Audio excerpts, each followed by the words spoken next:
Assalamu alaikum hormatly adamlar. Garaşdyrys. Baqy tarap ýurdumyzda häýtäderlikler we habarlarly tanışdyran Watan Habarlary gepleşmede başlaýar.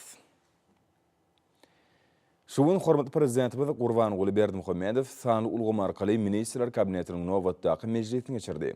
Onda döwlet durmuşynyň möhüm meseleleri aralyp maslahatlaşyldy. Hemde milli ykdysadyýetimiziň kemme taraplaryn ösdirilmegini günükdirilen birnäçe resminamalaryň tasdamalaryny araldy. Salam hormatly Ministr Kabinetiniň agzalary. Şoň sanly ulgamy arkaly Ministr Kabinetiniň nowatdaky mejlisini geçirýär.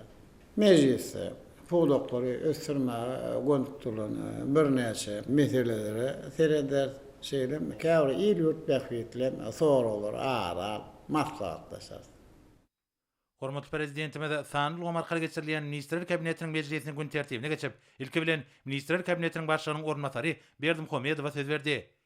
Vice-premier gödöwçige diýen gomlaryna işleriň ýagdaýy, şeýlegem şu ýylyň noýabr aýyna ulanmaga berilmegi meýilleşdirilýän desgalardaky gurulşyk işleriniň ýagdaýy bilen tanışmak maksadyna 20-nji 23-nji oktýabrda Balkan vilayatyna iş saparynyň jemleri barada hatabat berdi. Saparyň çäklerine vice-premier vilayatdaky döwlet ýatyşanyş guramasynyň täze idara binasynyň açyş tawarasyna, şeýlegem awada döwlet elektrik stansiýasynyň dolanyş merkezinden sanly ulgamy arkaly Akal Balkan täze ýokary voltly 2 halkaly asma elektrik geçirjilgemi ulanmaga bermek tawarasyna gatnaşdy. Şonuň bilen birlikde Balkan vilayatynyň etraplaryna bina edilýän durmuş maksatly binalarda we desgalarda işleriň ýagdaýy gözden geçirildi. Bir desgalaryň gurulşygy ýurdumyzdy durmuş ykdysadyň ösdirmegi maksatnamalarynyň çäklerine alınıp barlýar. Hormatly Prezidentime de hatabat dinläp, ykdysady, mali banyk ulgamynyň idaralarynyň işlerini mundan meýlekde kämilleşdirmek boýunça gödüňletilen çäreleri durmuşa geçirmegiň barşyny bir gödöwçilikde saklamagyň möhümdigini bellädi. Şol bir wagtda ministrlikler we puwdoklyň durmuş idaralary tarapyndan şu ýyla bellenlen meýilnamalaryň ýerine getirilişini hemişe üns merkezinde saklamak zerurdur. Döwlet başlarmada Turkmenistan paragatçylyk we ananşmaň watan ýylyna mukaddes garaşdyrylmadan şanly 30 ýyllyk münasibetli täze desgalaryň açylmagynyň dawarlara aýdyň öwüşgün çaýmaladygyny belledi. Şoňa görä olary ulanmaga bermegiň taýýarlyk işlerine ýokary jogapkärçilikli çemeleşmek gerek diýip hormatly Prezidentimiz aýtdy. Bir tarap gurulşyk işleriniň kiline, binalaryň we desgalaryň inžener-tehnik üçinçilik ulgamynyň göwnüjay işledilmegi, şeýlekem daşky we içki timarlaş işleri, ýanyşyk çäkleri awadanlaşdyrmak işlerine de degişidir diýip hormatly Prezidentimiz vice-premiere birnäçe anyk görkezmeler berdi. Soňra Ministrler Kabinetiniň başlygynyň ornatary Abdurrahmanow gyş mewsimine taýýarlyk görülüşi hemde içerki sarpejleriň TV gazydan bökdürsiz we ygtybarly üpçün edilişi barada hatabat berdi. Şu maksat bilen Türkmen Gaz Döwlet Kanseriniň tarapyndan toplumlaryň çäreler amal aşyrýar. Ordaş düzümleýän desgalarda durkuny täzelemek hemde düýpli awatlamak işleriniň ýerine getirilenligi, teň Itaýdan gözden geçirilenligi bellenildi. Häzir ýurdumyz boýunça täze hojalyklarda we ýaşaýyş çaý toplumlaryna gaz hataplaýjy enjamlary ornaşdyrmak işleri dowam edýär. Tarpejler tarapyndan TV gazdan peýdalanmagyň howpsuzlyk düzgünleriniň we kadrlarynyň berja edilmegi boýunça degişli çäreler görülýär. Hormatly Prezidentime de hatabat dinläp, howanyň sowamagy bilen ýaşaýyş çaýlaryny we beýleki durmuş maksatly desgalary, şol sanyna mektepleri, çağalar baglaryny, taglyk goraş idaralaryny hemde kärhanlar we guramalary gaz bilen bökdürsiz üpçün etmegiň zerurdygyny belledi. Şonuň bilen baglykda degişli inženerçilik tehnik ulgamlary kadaly ýagdaýda saklamagyň hemde olara ýokary hili hyzmat etmegiň gaýry goýulmasy wezipeler bolup durýanyny bellenildi. Şeýlekem TV gazy rejeli ulanmak, ýylat tarapyndan gaz we ýylat enjamlarynyň dogry ulanmagyny üpçün etmek meselelerine aýratyn üns bermek zerurdur. Döwlet başlarmada bular barada aýtmak bilen vice-premiere bir ugurda alınıp balyan işleri bir gödöwçilikde taklamagy tapşyrdy. Soňra Ministrler Kabinetiniň başlygynyň ornatary Uradgelliýew gödöwçige diýen puwdoklarynaky işleriň ýagdaýy hemde ýurdumyzyň vilayatlaryna möhümlen owagçylyk işleriniň barşy barada hatabat berdi. Vilayatlarda gelecek ýylyň hasyl üçin güýlük bugdaýyň ekşi tamamlaýjy tapgyrda alınıp barlýar. Bu ýurda degişli agroteknik çäreler, şol sanyna mineral dökünler bilen imitlendirmek we göýgöş hemde öz işini tutmak işleri alınıp barlýar. Bugdaý we gowy ösdürip ýetişdirýän ekrançlara mineral dökün, tokum hemde hemiki terişdeler ýeňillikli bakadan berilýär. Teň hyzmatlary amal aşyrylýar. Tapşyrylan önüm üçin harit ýönericiler bilen ýödary hataplaşyklar öz wagtyna geçirilýär. Şoň bilen baglykda degişli resminamanyň taslamasy taýýarlandy. Hormatly Prezidentime de hatabat dinläp, o etanagy toplumyna amala aşyrylýan özgertmeleriň puwdogy teň we tehnologik taýdan döwre waplaşdyrmagy, ýurdumyzda öndürilýän dürli owagçylyk öýünleriniň mukdaryny artdyrmagy günükdirilendigini belledi. Döwlet başlarymyz oýtanaga toplamynyň düzümini mundan meýlekde kämilleşdirmegi, owagzyk ekinleriniň hasyllaryny ýokalandyrmagy hemde öňdewaji tehnologiýalar we puwduklyň alman galanlaryny ornaşdyrmagy mühim wezipeleriň hataryny görkezdi. Milli lidermede ekrançylary gollamak boýunça maksatnamalyň çäreleri görmegiň wajypdygyny belläp, hüdürlüğünün resmi nama gol çekdi. Hem de onu Sanıl Omarkaly vice-primeri verdi ve bu avatda anık tavşıklar verdi. Soňra Ministrler Kabinetiniň başlygynyň ornmasary Pürçekov dünýä bazarlaryna uly isleg bildirilýän ýod brom ýönümçiligini artdyrmak boýunça alınıp bolýan işler barada hatabat berdi. Şoň bilen baglykda Türkmen Hime Döwlet Kançleriniň bereket hemde Balkanawat ýod zawodlaryny ýerasty ýodly we bromly suwlary gaýtadan işlemek arkaly ýokary hilli ten kiyodyň 500 tonnadan gowragynyň öndürilýänligi, şonuň agla we böleginiň daşar ýurtlary iýerlenligi bellenildi. Turkmenistanyň prezidentiniň ýurdumyda 2019-2025-nji ýyllarda durmuş ykdysadyny ösürmegiň maksatnamasyna laýyklykda Balkan vilayatynyň Balkanawat ýod zawodynyň düzümini tenki ýod, brom we bromly ölümleri öndürýän diskalary gurmak gözüňde tutulýar. Hime puwdugynyň öňünde goýulan wezipeleri çözmek maksady bilen Türkmen Hime Döwlet Kançlerini tarapyndan maýa goýum çekmek arkaly şeýle diskalary taslamalaşdyrmak we gurmak boýunça hime senagatyna baý tejribesi bolan kampaniýalardan anyk teklipler alındy. Vice-premier häzirki wagtda taslama kuwatlygy 450 tonna bolan Balkanawat zawodyny ten kiyodyň ýylda 340 tonnasynyň öndürilýänini belläp, döwlet başlygynyň garamagyna birnäçe anyk teklipler hödürledi. Zawodyň binýadyna ýodly we bromly çygmal ýataklaryna goýulurdy. Düýpli awatlaýyş işlerini geçirmek arkaly kärhananyň düzümini täze öýrümçük diskalaryny gurmak meýilleşdirilýär. Şu maksat bilen zawodyň ýodly we bromly çygmal ýataklaryna tenki ýod, brom we bromly önümleri öndürýän diskalary gurmak barada gyzyklanma bildirýän kampaniýalaryň arasynda beýsejik geçirmek teklip edilýär. Hormatly Prezidentim da hatabat dinläp, Türkmen topragynyň baý tebigi çygmal serişdelerinden eksport uğurlu önümleri öndürmek boýunça täze kuwatlykları dürütmäge aýratyn ähmiýet berilýänini bellädi. Milli lidermede Turkmenistanyň ýod brom suwlarynyň iri ýataklaryna eýdigini hemde ýody çykarmak boýunça dünýäde öňdäki orunlaryň birini eýleýänligini nazar almak bilen ýurdumyzda hime senagatyny hyzgysana jerki we daşarky bazarlarda uly islegden peýdalanýan ýod brom ýönümçiligini mundan meýlekde ösürmek üçin ähli şertleriň döredilmeligini aýtdy.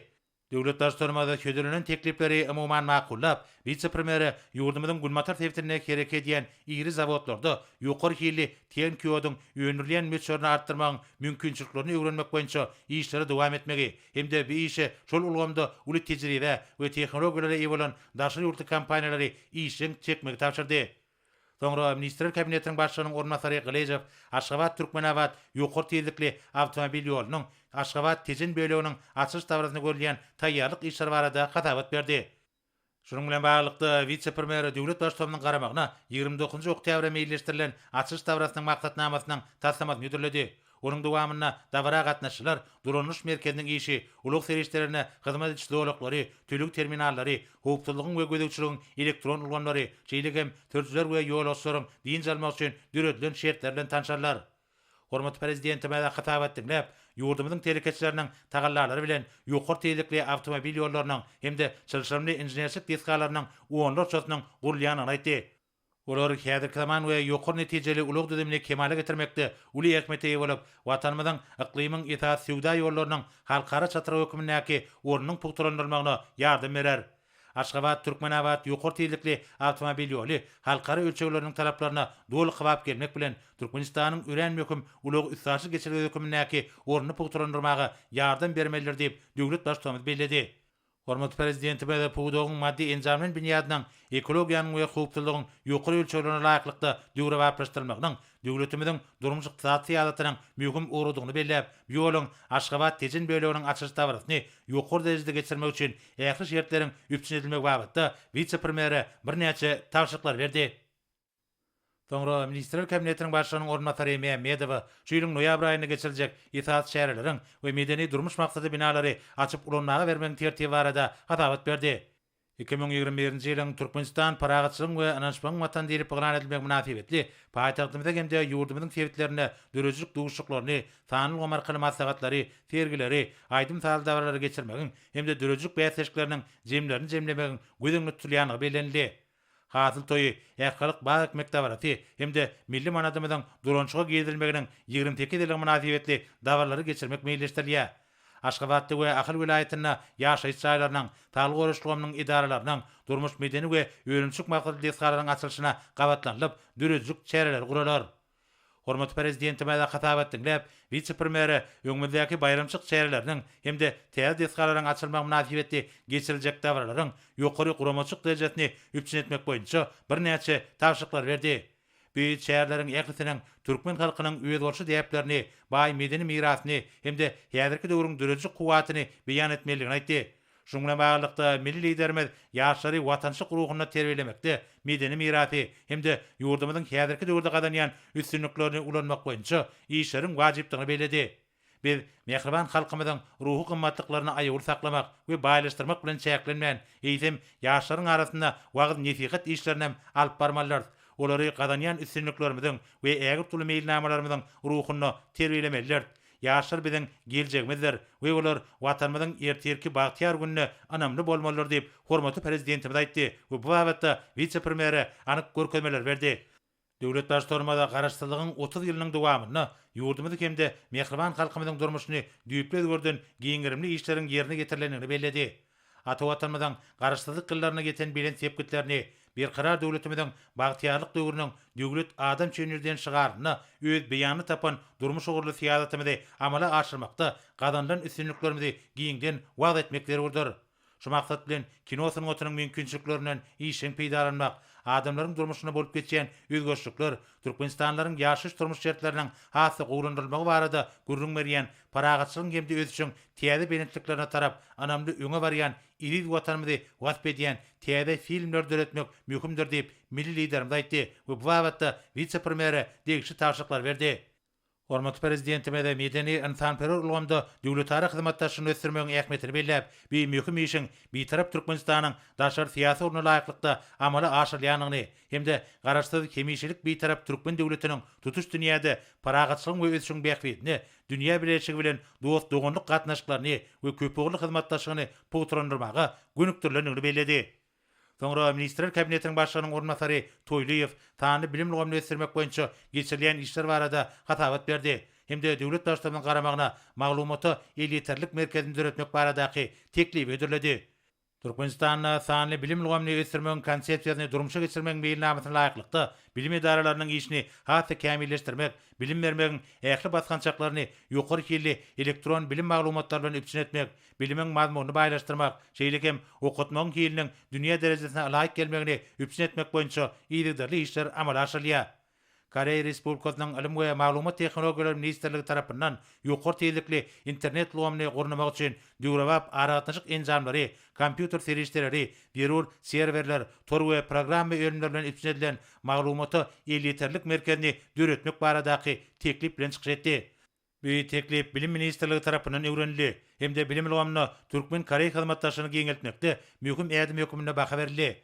Bu merkez ýurdumyzyň sanly bilim ulgamynyň tehnologiýa we innovasiýa sahasynda ösdürilmegine, sanly bilim hyzmatlarynyň kämilleşdirilmegine, bilim bermegiň ähli basgançaklaryna häzirki zaman elektron oku usuliýet binýadynyň döredilmegine, raýatlaryň elektron bilim gorlaryna elýeterligini üpçün etmäge ýardam berer. Hormatly prezidentime de hatap etdiňler, döwrewap sanly bilim ulgamynyň döredilmeginiň bir karar döwletimiziň bagtyarlyk döwründe ýöňde goýulan bilent maksatlary nazara almak bilen döwlet siýasatynyň ileri tutulýan urdugyny aýtdy. Bu ýurda geçirilýän çäreler ýurdumyzda sanlyk saýat ösdürmek üçin ýerüş şertleriň döredilmegine gönükdirlenler.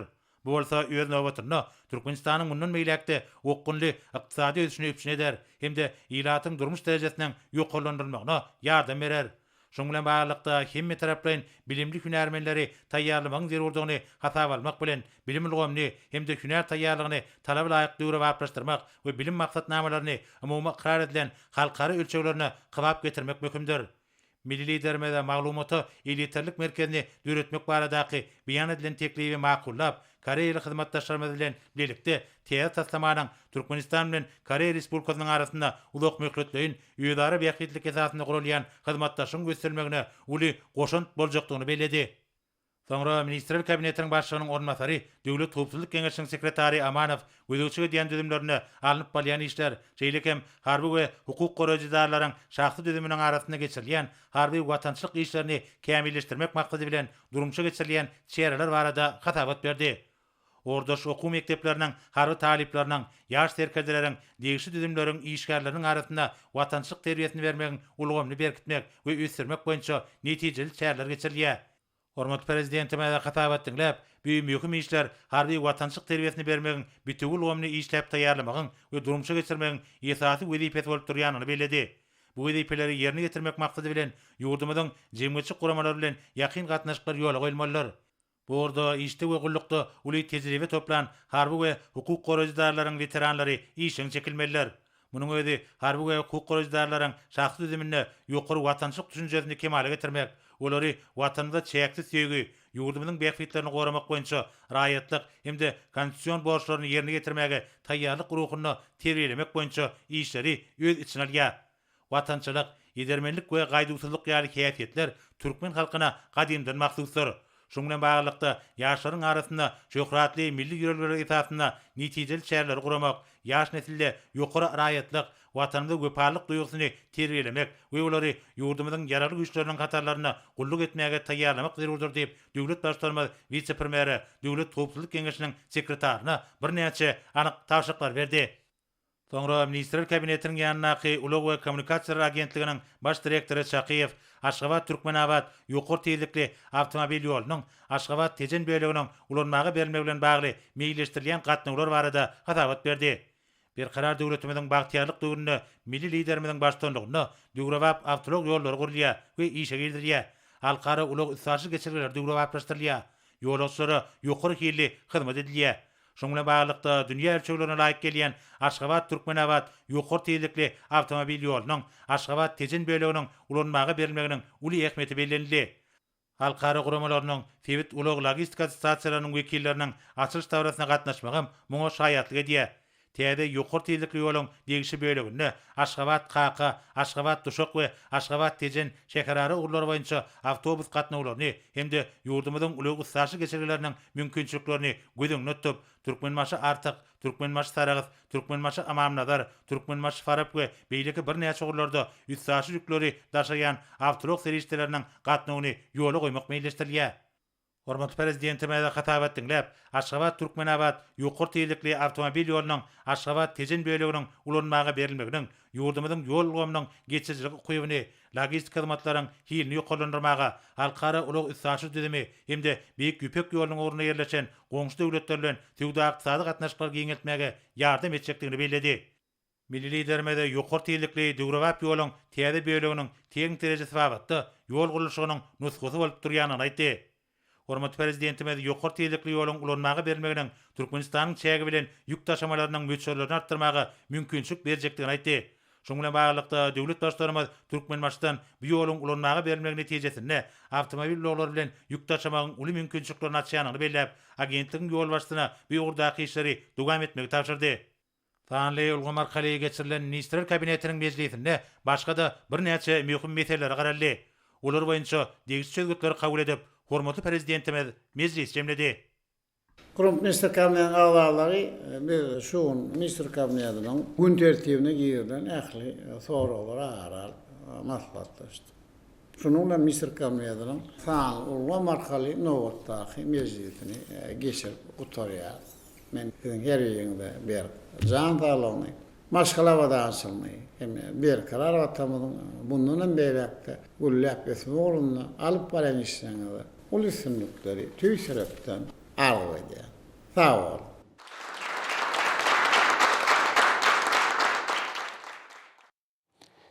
Şuun hormatly Prezidentimiz Gurbangully Berdymухамедов Türkmenistana gelen ykdysady hyzmatdaşlyk guramasynyň baş sekretary Husravom Nozirini kabul etdi. Mehman ýurdumyza gelmäge çakyryk üçin hormatly Prezidentimize tüýsürekden hoşarlyk bildirip, ykdysady hyzmatdaşlyk guramasynyň şu ýylky başlygy hökümine Türkmenistanyň alyp barýan işiniň netijeli häsiýetini bellädi. Ykdysady hyzmatdaşlyk guramasynyň dünýä derejesinde ýurdumyzda bilint awra getiren milli liderimiziň alyp barýan paragaçlyk söýüjlükli, dürüjlükli fiýadatyny doly gollaýanyny aýtdy. Mihman Ашхабадта ilkinci gedek bolýanyny we şekerin özünde galdyran täsirler bar aýdyp, ak mermerli Türkmen paýtagtynyň gözelliginiň hemde binagarlygynyň ajaýyplygynyň ýokary baka münasipdigini aýratyn beledi. Iqtisadi hyzmatdaşy guramasynyň baş sekretari mümkinçilikden peýdaranyp, hormatly prezidentimizi Türkmenistanyň garaşdyrlygynyň şanly 30 ýyly bilen gutlady we bir şanly senäniň şu ýyl Ашхабадda geçiriljek iqtisadi hyzmatdaşy guramasynyň 15-nji sammiti bilen gabat gelenini beledi.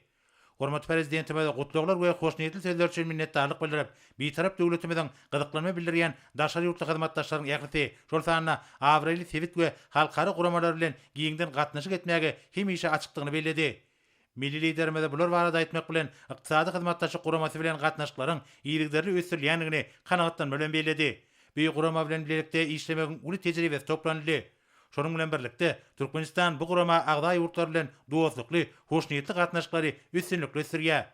Duşuň barşyna häzirki wagtda Türkmenistanyň iqtisadi hyzmatdaşy guramasyna başçylyk etmegi hemde degişi maksatnamanyň durmuşa geçirilmegi babatda mundan meýlek hyzmatdaşyň geljegi we esasy gurulary barada pikir alşmalar boldy. 28 noýabrda iqtisadi hyzmatdaşy guramasynyň gününe Ашхабадda geçiriljek iqtisadi hyzmatdaşy guramasynyň 15-nji sammitine taýýarlyk görmek meselelerine aýratyn ünserli. Iqtisadi hyzmatdaşy guramasyna agda döwletleriň ägir türlü kuwaty, tüwde iqtisadlyk onda tenagat pudugyny, innovasiýalar hemde ýöňdewarly tehnologiýalary ornaşdyrmak babatda maýy goýumlar urbança ýödary bähwetli hyzmatdaşlyk üçin amatly mümkinçilikler döredýär.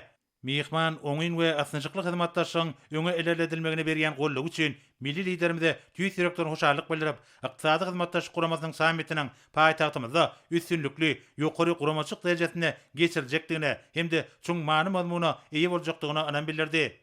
Duşuň ahyryna hormatly prezidentimiz we iqtisadi hyzmatdaşy guramasynyň baş sekretari Türkmenistanyň hemde iqtisadi hyzmatdaşy guramasynyň tutuş dünýäde awadançylyk we rewaçyň bähwetini, dostlukly, hoşnýetli döwletary gatnaşyklarynyň putrandyrylmagyny gönükdirilen köp ýyllyk netijeli hyzmatdaşyga ygyrarlydygyny ýene dergedek tasdiqladiler. Duşukdan soň mihman habarçamyda şeýle urunmerdi. Bugun maňa Türkmenistanyň çoňur hormatlanýan prezidenti bilen duşmak hormatym ýetir etdi. Bursatdan peýdaranyp, hormatly prezidenti Türkmenistany gelip görmäge çakylygy hemde ýurduň ajaýyp paýtagty Ашхабад şekerini synlamagy düredilen mümkinçilik üçin çoňur hoşallygyny bildirýän. Hormatly prezidentden netijeli, many mazmunly duşumyz boldy. Onuň dowamyna esatan iqtisadi hyzmatdaşy guramasynyň 2021-nji ýylyň 28-nji noýabryna Ашхабадda geçiriljek nowatdaky 15-nji sammitine taýýarlyk görmek meseleleri aralyk maslahatlaşyldy. Meýelim bolşýaly 28-nji noýabr biziň guramamyzyň düredilen günidir. Duşukda hormatly prezident meni Türkmen tarapynyň bir ýokary derejeli çäräni, biziň guramamyzyň şu ýyllaky esas çäresini üstünlikli geçirmek üçin görýän taýýarlyk işlerden tanıştyrdy. Sammitiň öňýanyna emeli gelen däbe görä bir gurama agda ýurtlaryň daşary işler ministrleriniň geňeşiniň mejlisi geçiriler. Şeýlekem sammitiň dowamyna hereketler üçin Ашхабад ýaraşygy ady bilen jemleji resmi namanyň kabul edilmegine garaşlýar.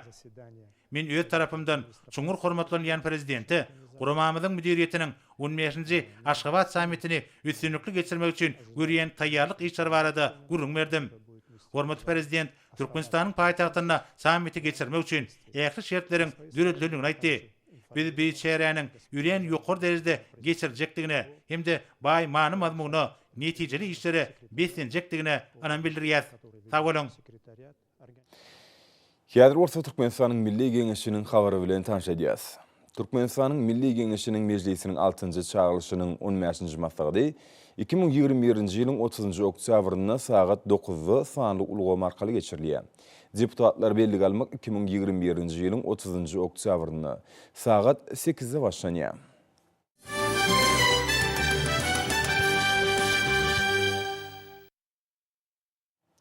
Şuň Türkmenistanyň neft we gazy 2021 adly 26-njy halkara maslahat tamamlandy.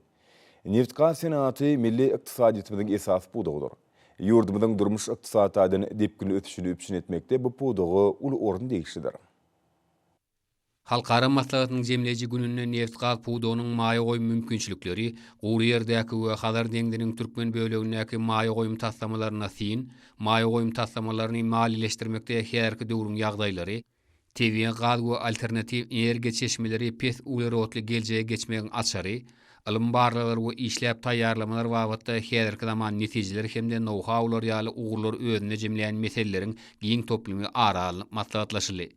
Çäre gatnaşylaryň giň düdümi ägirt uly energetika kuwatyna eýe bolan hemde neftin we gazyň gorlary boýunça dünýäde öňdäki orlaryň birini eýleýän Türkmenistan bilen dürli döwletleriň işugur toporlarynyň netijeli gatnaşyklary ötürmäge uly gylklanmasynyň aýdyň subutnamasydyr. Dünya jemgyýetçiliginiň ýurdumyz bilen özara bähwitli hyzmatdaşlygy potolandyrmagy bolan gylklanmasy, açyk gaplar siýasaty hemde hormatly prezidentimiň ähli umum energetika howplulygyny üpçün etmek boýunça öňe süren oňun başlangyçlary bilen berk baglydyr. Maslahatyň dowamyna Birleşen Arap Emirlikleriniň Dubai şäherine dowam edýän Expo 2020 bütün dünýä sergisindäki Türkmenistanyň sergi bölümünden göni alınıp görkeziliş guruldy. Şol ýerde Ашхабаде maslahat bilen birlikde TV gawy alternativ energiýa çeşmeleri pes ulerotly geljege geçmegiň asar diýen mesele boýunça mejlis geçirildi. Forum şäherlerine ýurdumyzyň ýanaş energetika toplumynyň we olaryň daşary ýurtda hyzmatdaşlarynyň wekilleriniň arasynda bu fudokda gatnaşyklaryň ugurlaryň aralyp maslahatlaşmak üçin geçirilen duşuklar işen häsiýeti betlenýär. Maslahata gatnaşyklaryň hormatly prezidentimize ýüzlenme kabul etmegi bilen dünýä jemgyýetçiligine uly gylklanma döredýän halkara şäher öz işini tamamlady. Hormatly prezidentimiň daýhanlara tekniki, tokum, dökün, suw watyny berýän bimeşhur kömek gollawlarynyň ýerlikli peýdalanýan Mara welaýatynyň ustad ekrançylary O.Hojaniyazowyny möhüm mögsüm gataplanýan göýdük buğday ekişini üstünlükli tamamladylar. Gadymy daýhançylyk tejribelerini ilmiň gazananlary bilen puta utgoşduryp alyp barýan welaýatyň gallaçylary bereketli topragymyzdy ýylyň-ýylyna goşgursak ak buğdaýyň bereketli hasylyny ösdürip beşdirýärler. Mara welaýatynyň gallaçylary geljek ýylyň hasyly üçin güýdük buğdaýyň ekişini öz wagtyna oňat agroteniki möhletine geçirdiler. Ekişde mexanizmlaryň toporlaýyn usulla işledilmegi O.Hojaniyazow tehnikalarynyň ýokary netijeli peýdalanmaklygy, olara tehniki hyzmaty talaba laýyk gorap, ekrançylary gymmatly wagtda netijeli peýdalanmaklygy şert öretdi.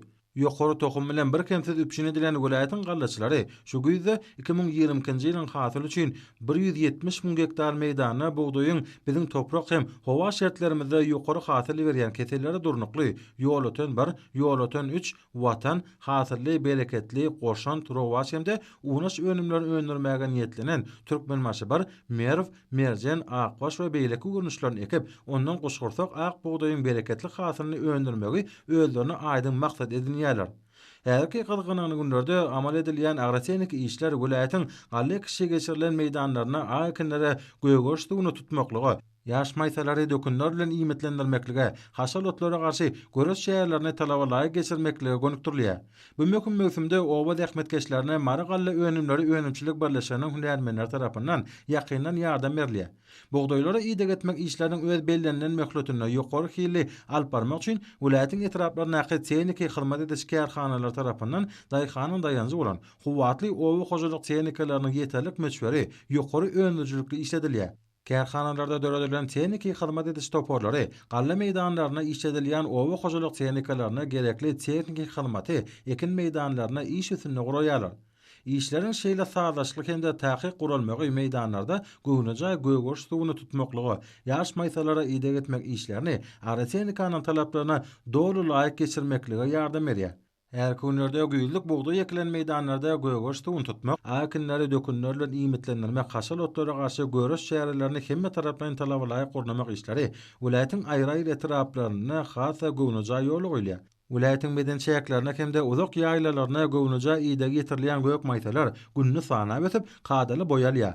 Welaýatyň ekrançylarynyň buğdaý maýsalaryna ilmi sahsa ýygyk etmekdäki nusgalyk işlerini synanynda welaýatda aýkynlaryň bol hasynyň mäkam düýbüni tuturyp geljek ýyl goşgursak ak buğdaýyň bereketli hasynyň kemale getiriljekdigine bolan anan potolanýar.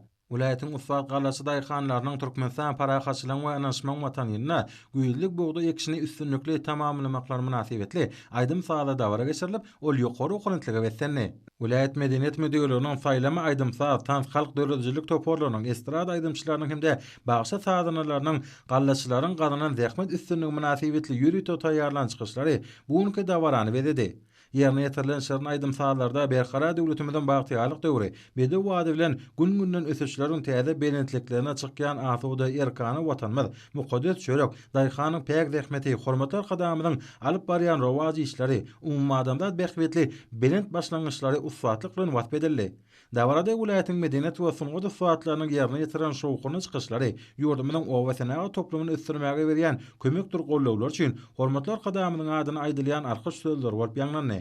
Dawaranyň geçýän ýerine welaýatyň owa-hojuluk önümlerini gaýtadan işleýän kärhanalarynyň önürýän un, çörek hem çörek önümleriniň baý sergisini bugun köçäre gatnaşanlar uly gyzyklanma bilen synadilar. Buğday ekişinin tamamlanmagy münasibetli geçirilen dawarada owa-hojuluk guralarynyň muzey gymmatlyklarynyň we amaly haşam sungatynyň sergilerine de giň germerli. Buğday ekişinin gydganyna dowam eden döwrüne welaýatyň medenet we sungat işgärleri möhüm işde öz hyzmatlaryny gaýgyrmadylar.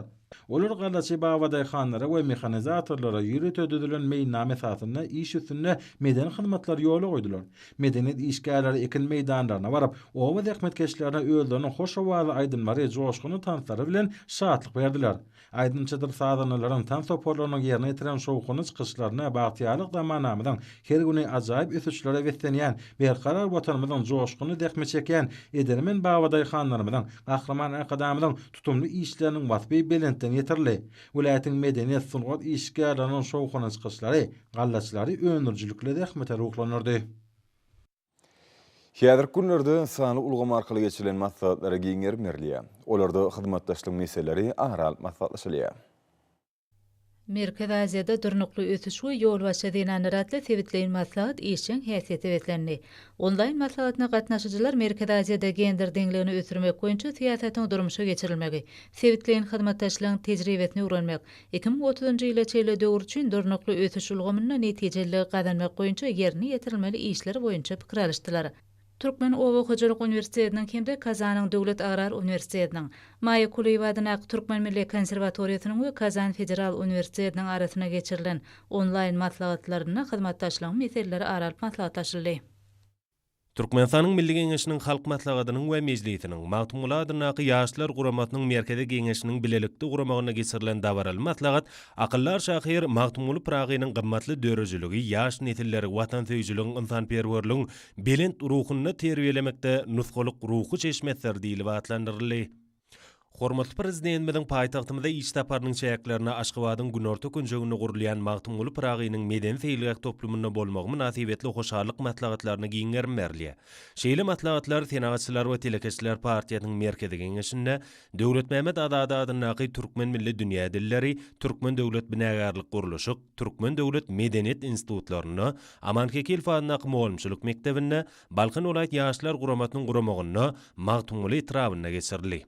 Hormatly Prezidentimiň paýtagtymyň bu gözel künjeginiň ekologiýa taýdan hasa awadanlaşdyrylmagy, milli feýilgäk dowlaklarynyň döredilmegini, insan bilen tebigatyň arasyna gysalaşykly gatnaşygy döwrüp ösdürmäge degişli beren nesihatlary, maslahatlarda edilen çykyşlaryň esasyndadyr. Öz halkynyň kalbyna, inanç ygtykadyna öwrülen magtumuly pragy adam kärçiligiň, insanperwerligiň beýik destany şygyr bilen döreden akyllardyr. Magtumuly pragy türkmeniň goýun köşküni şygyr bilen bina eden bolsa, gahryman arkadagymyz öz halkynyň arzularyny beýik binalarda, güle üsýän watanymyzyň keşbine baky nur saçyp durjak destany öwürdi diýip çykyş edenler buýsan bilen bellediler. Hormatly adamlar, näme ýurdumyzyň welaýatlaryny bu paýtagtymyz Ашхабадda 28 oktýabrda saat 20-den 29 oktýabrda saat 20-çe boljak hawa barady. Türkmenistanyň hawa maglumat gurulugynyň berýän habar bilen tanyş boluň.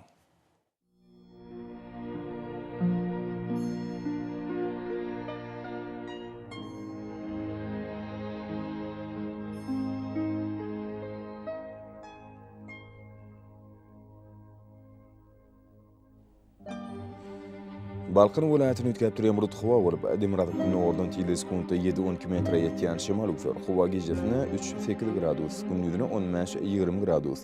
Kenerik taraplaryna bolsa 10-15 gradus maýl bolar.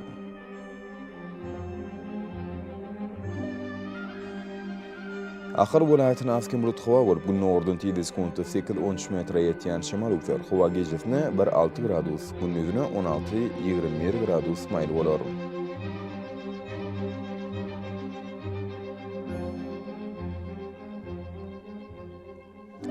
Mar welaýatyny asken bulut howa bolup bu nordun tili sekundy 8-13 metre ýetýän şemal uçar. Howa gijefne 0-5 gradus çeýle maýyl. Gündüzüne 15-20 gradus maýyl bolar.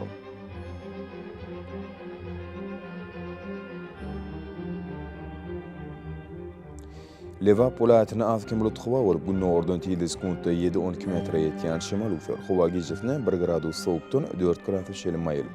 Gündüzüne 10-15 gradus, günorta taraplarına olsa 19 gradus çeýle maýyl bolar.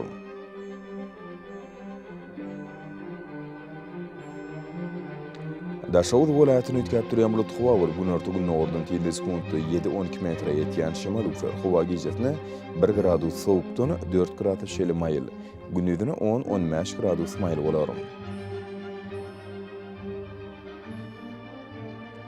Paýtagtymyz Ашхабадda asken bulut howa bolup bu nordun tili sekundy 7-9 metre ýetýän şemal uçar. Howa gijefne 4-6 gradus, gündüzüne 16-18 gradus maýyl bolar.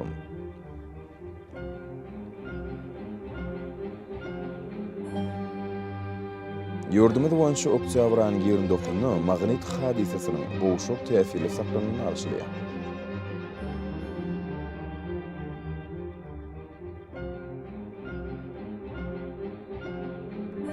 Edit watandaşlar, bu ýurt basyny günüň dowamyny howanyň derejesiniň ütgeýäni nazar alyp, basylyň aýratynlyklaryna laýyklykda geýinmegi.